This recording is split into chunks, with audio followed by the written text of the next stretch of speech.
Tidak. Salah pengurusan. Dan orang-orang yang diberi amanah salah guna. Ya, betul. Ini yang sebabnya harus kita ingat, jangan ulang kesilapan itu. Yang kerana bila akhirnya yang terbeban, ya, yang terpaksa bayar.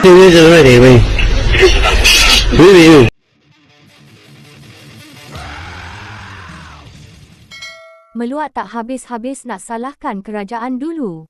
Itulah satu daripada beratus komen yang ditinggalkan netizen apabila berpuas hati menyaksikan Perdana Menteri Datuk Seri Anwar Ibrahim dibu oleh para penonton di Majlis Sambutan Hari Peneroka dan 70 tahun Felda yang berlokasi di Jengka Pahang semalam.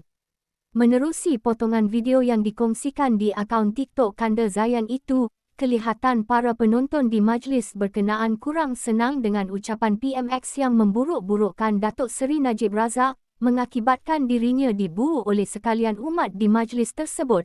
Saksikan video itu di sini.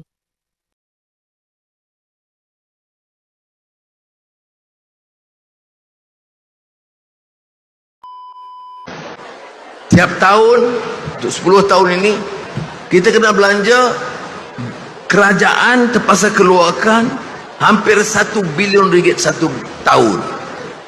980 juta ringgit. Untuk apa? Bayar hutang. Hutang siapa? Hutang Felda. Apakah salah peneroka? Tidak. Salah pengurusan. Dan orang-orang yang diberi amanah salah guna. Ya, betul. Ini yang sebabnya harus kita ingat, jangan ulang kesilapan itu. Yang kerana bila akhirnya yang terbeban, ya, yang terpaksa bayar kita. Sebab itu, pertama saya sebut, tiap tahun 980 juta ringgit yang sepatutnya boleh digunakan untuk membantu peneroka. Dan bila kita teliti, ya, tidak langsung guna kaedah teratur.